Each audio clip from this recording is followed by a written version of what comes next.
It's one of the things that I'm optimistic about with President Trump. I think he just wants America to win. And these people from the Biden administration would call up our team and scream at them and curse. Having people in the administration calling up the guys on our team and yelling at them and cursing and threatening repercussions if we don't take down things that are true is it's pretty bad. It sounds illegal.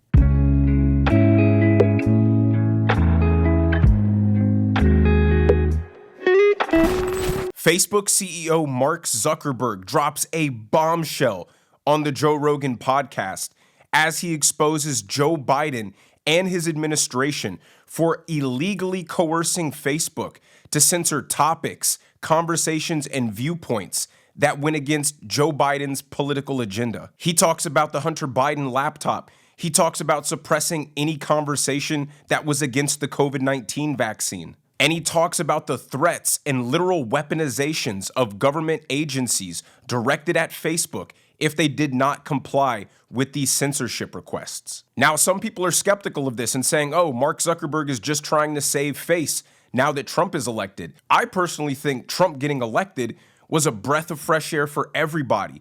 And now they can come out freely and talk about the authoritarian way that Joe Biden's administration operated. But let's get into this conversation because, like I said, he exposes the illegal and fascist actions of the Biden administration when it came to suppressing free speech. You can't yell fire in a crowded theater. There are times when if there's an emergency, your ability to speak can temporarily be curtailed in order to get an emergency under control. So I was sympathetic to that at the beginning of COVID. It seemed like, okay, you have this virus.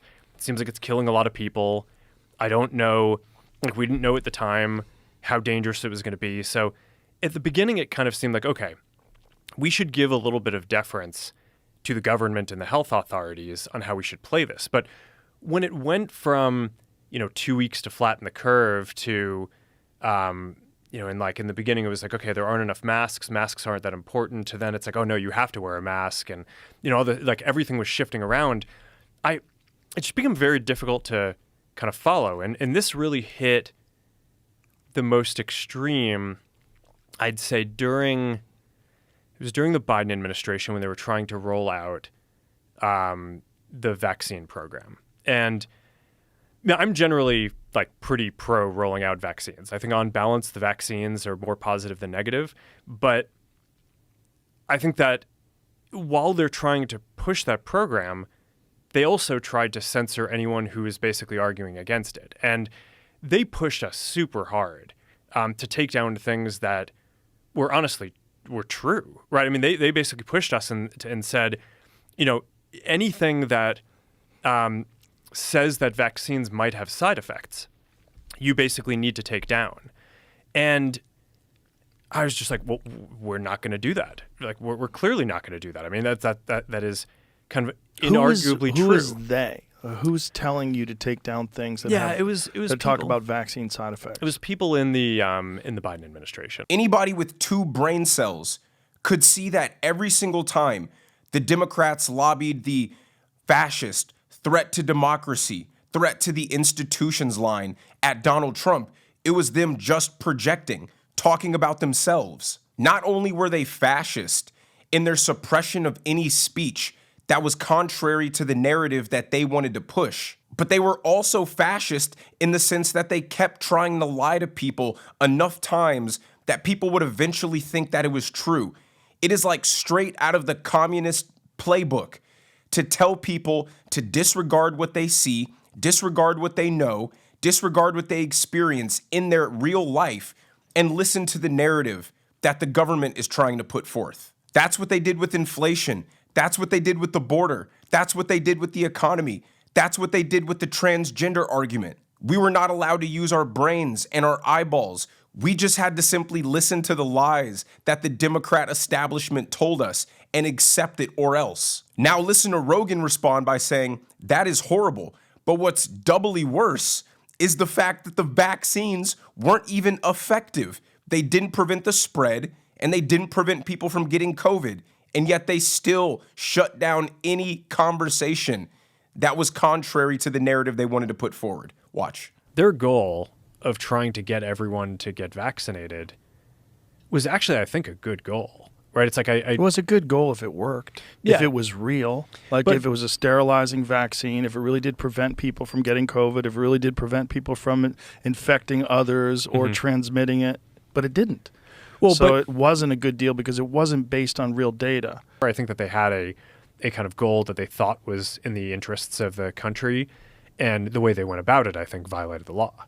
Well, there's a bunch of problems with that, right? There's the emergency use authorization that they needed in order to get this pushed through, and you can't have that without with valid therapeutics being available.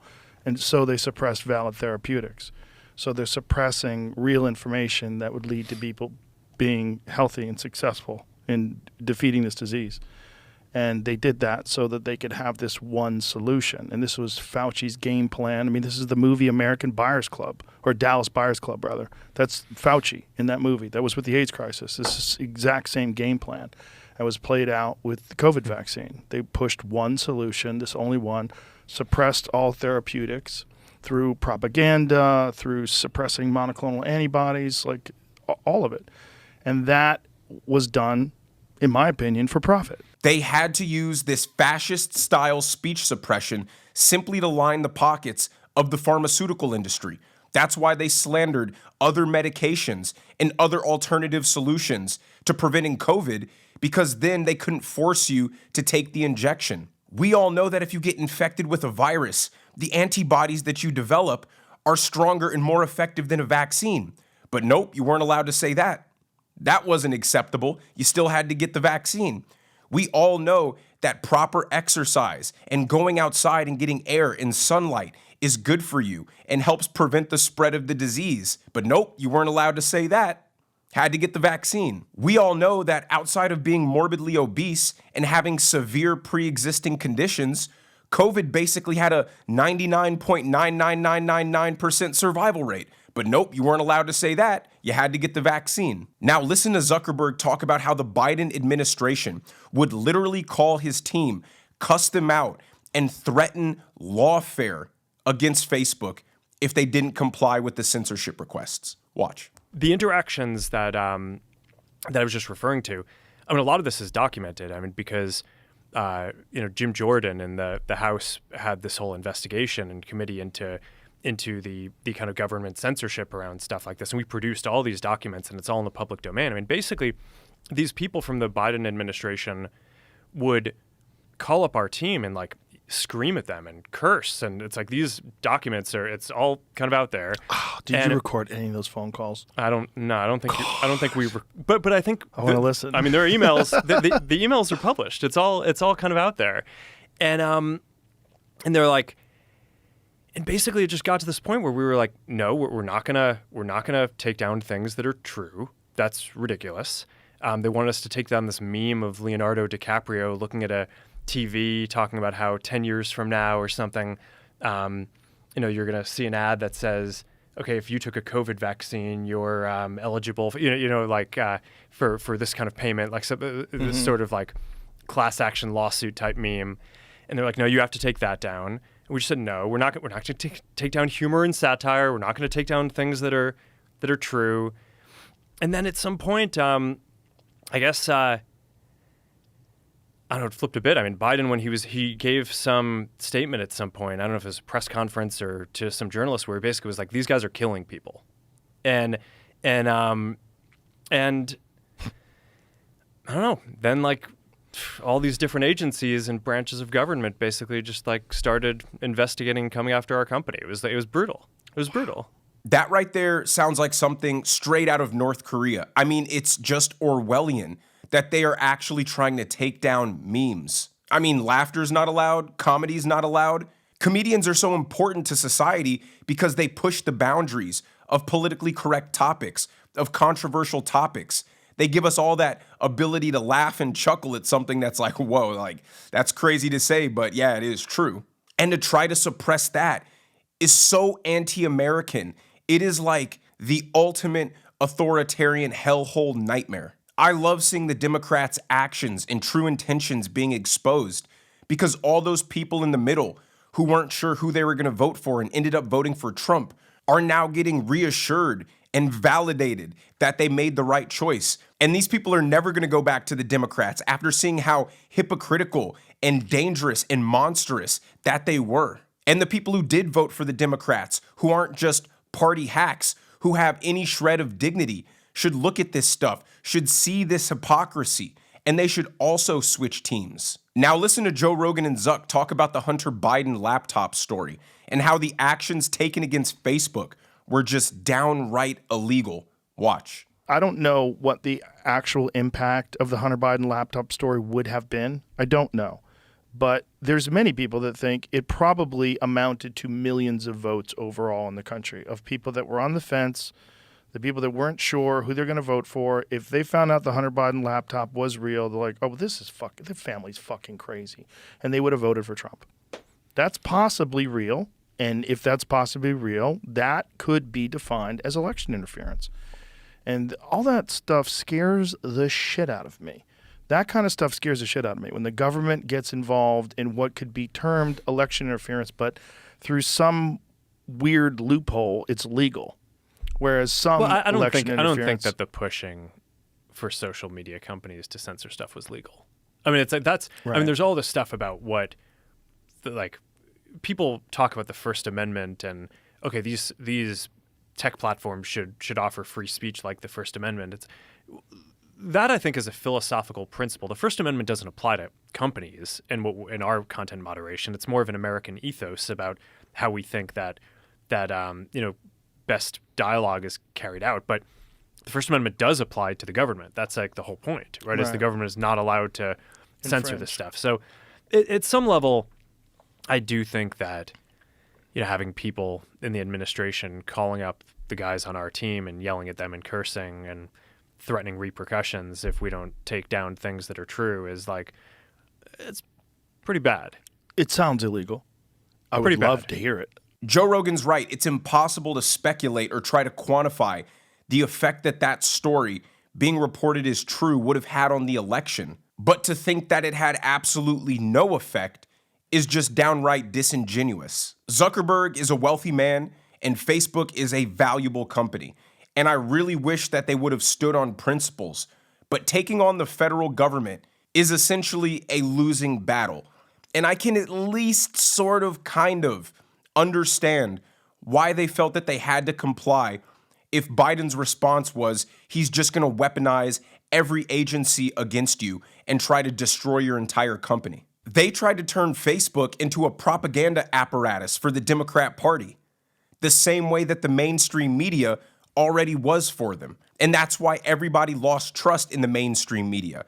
So I see why Mark Zuckerberg is trying so hard to change the narrative about his company and get to a more free speech platform similar to X, because that is what the people want. That is what they told the world in this latest election. And governments around the Western world follow the lead of America. So if the American government is engaging in authoritarian style suppression, what do you think the other countries think they have the green light to do? That's why Trump's victory was so important, not just for America, but for the entire world. It gave people permission again to believe what they saw, to believe what they heard, to believe what they're experiencing, and not just have to follow the lies and the manipulation presented by the liberal governments across the Western world. And if you want to see this kind of action in real time, here is California's Governor Gavin Newsom telling Joe Biden that they need to suppress misinformation related to the California fire crisis.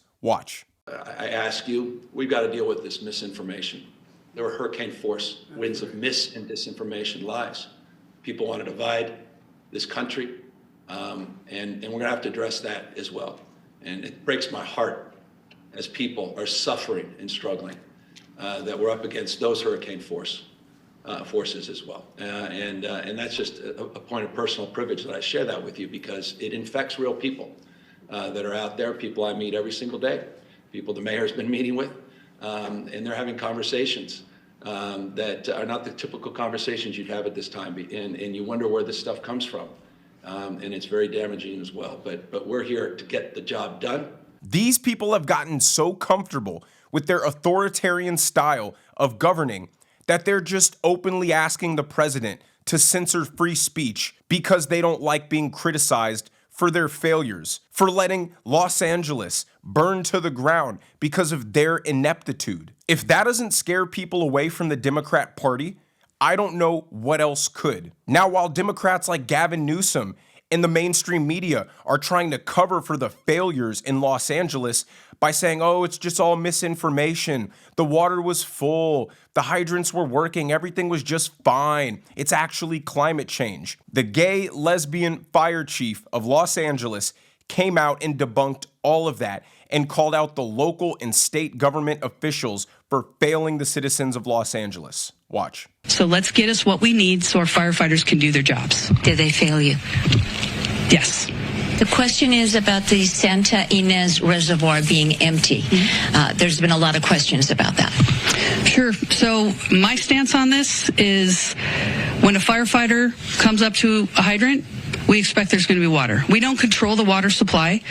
Our firefighters are there to protect lives and property and to make sure that we're properly trained and equipped. And I know you expressed concerns that those DWP hydrants would not be inspected thoroughly because of the budget cuts.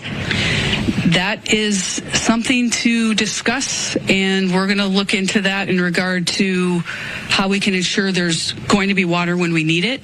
But in the end, I'm going to defer that to DWP and whomever else controls the supply. Budget cuts, empty reservoirs, fire hydrants not being tested, wildfire brush not being cleaned up and prevented. This was all the fault of Democrat politicians, and it is being exposed right now in the worst way. It's so unfortunate it took Los Angeles erupting in flames for people to open their eyes and realize that Democrats are incompetent and their DEI woke policies are literally dangerous. But let me know what you guys think down in the comment section below. Is Mark Zuckerberg being genuine, or do you just think he's trying to save face and play politics here? If you enjoyed the video, make sure you smash that like button. Make sure you subscribe to the channel if you haven't already. Turn on the notification bells so you never miss a video. And I will see you guys in the next one.